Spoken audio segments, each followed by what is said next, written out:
E-collar around the neck, and we create harmony. But in the harmony, you see that typically ears down, which is good for this dog, because this is a type of dog, if the ears are up, then you are in problem. You understand what I mean? So it depends from dog to dog. So if these dogs are ears up, my God, pray God that he stay obedient. Nice. Okay?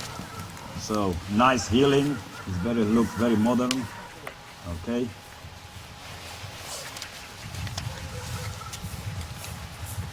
Is that a normal?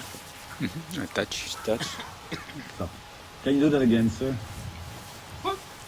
Did you see the grip to the gun? You did a right hand grip to this right. That's why I want your finger. I know. That's why I invented the finger kick. All right, well here. No, you don't need, but you don't need electricity. Can I give you an advice there? So, what you want is that the dog stays there better. And sometimes when you do your movement too quick, he's half a meter, half a yard. Okay, how can we do that? That's why we have a double stick.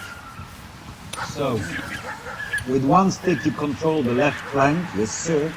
And with the other stick, there is two things. Or you tap under his chin. And what a dog needs is the electricity fence. With this stick you make a fence. When it touches it, you tap it. So you hold it like that. When it touches it, you tap it. He must stay behind. And then he will avoid the stick.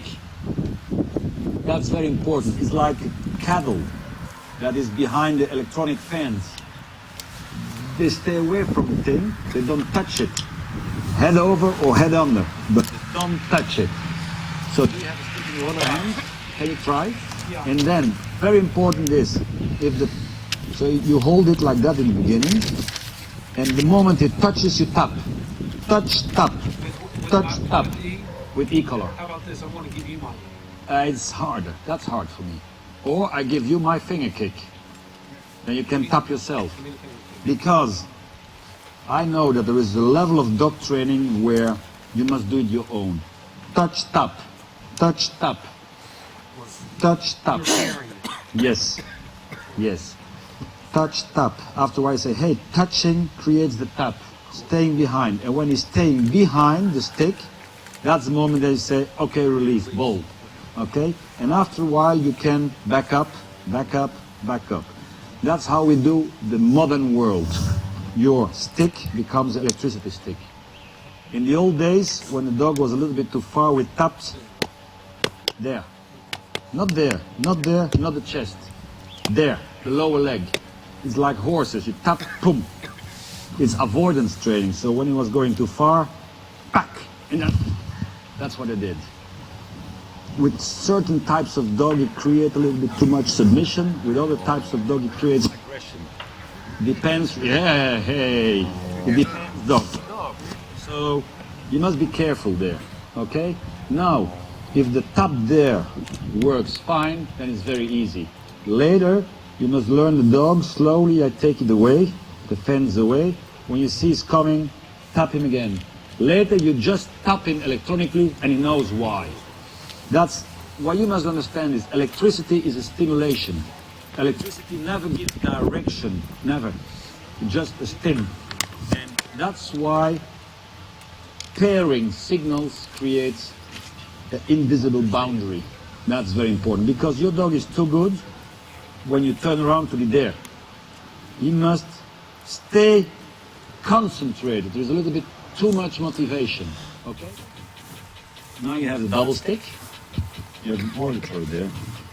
One stick you do your normal job, and with the other stick you just give prohibition. When it touches it, you just tap. And this is aversive training. It's not avoidance. We're learning tap, fucking shit, I must stay away. The cattle fence is always high stim. The problem is your work there. Okay? Your dog is, the eco is on the neck. Okay, fine. You know what we do? I'll show you how we do it. We pair it on the place you touch him. How do we do that? Oh, I got you. No. You get me, but not complete. We adapt this length.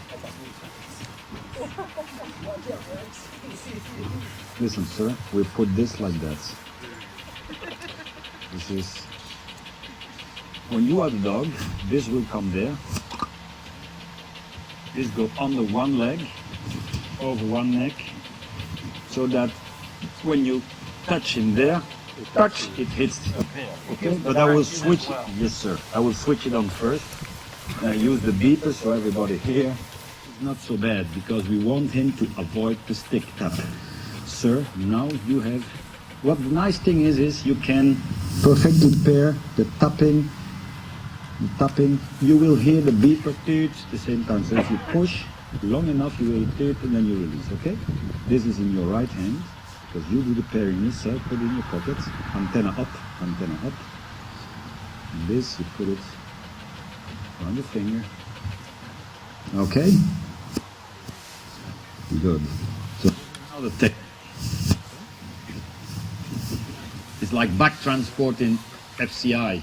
Easy. I train back transport with food. Sit. Jackpot and then heel.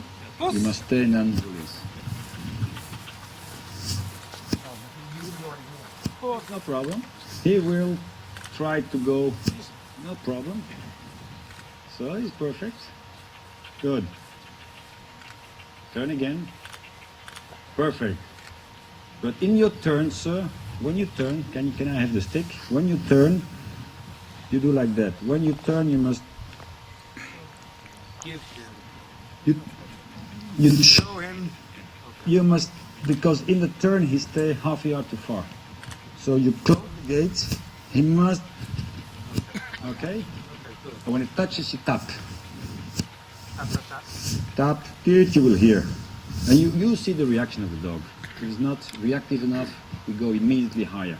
And you go to the left turn. Perfect. Did you see that? And that escape. Again, don't turn too quick. Let the dog be quick. Give, You see that? No, perfect. Anticipation, did you see that already? Now, what do you see now? Now that you have there, you must close it. He must be closer to your leg. He wants to avoid by going there. He must stay to you and he must be there. Okay? Perfect.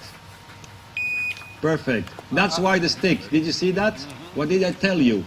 They bite. If you don't have the stick, they bite in your cross, you know? I know that. Thank you, Bart, for saving my cross. I'd rather not. Sit.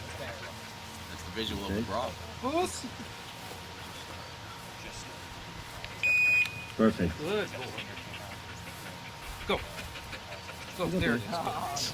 Now, keep the dog 2-3 minutes in the focus. No release. He's strong enough. No, I'm good. That's not a sissy, you know?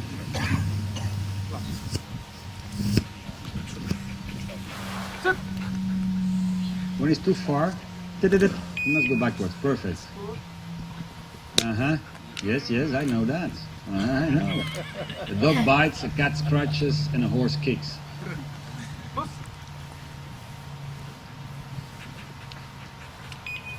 Perfect. That was perfect. Perfect. Okay, do it again. But when you turn, make it clear, make it a little bit easier for you. You have big legs and that. So, yeah, it's like basketball, you know, you have one leg that stay, okay? So, when you turn and you make it a little bit more easy for your dog. You don't take big things like that. So, I mean, you turn, make it easy, okay? Later, your turns can go quicker, step by step. Try, please.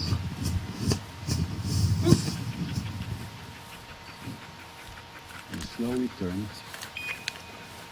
Don't go too quick.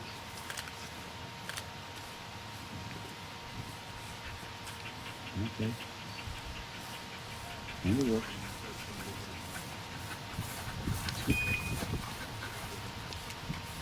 Now, another question. Good.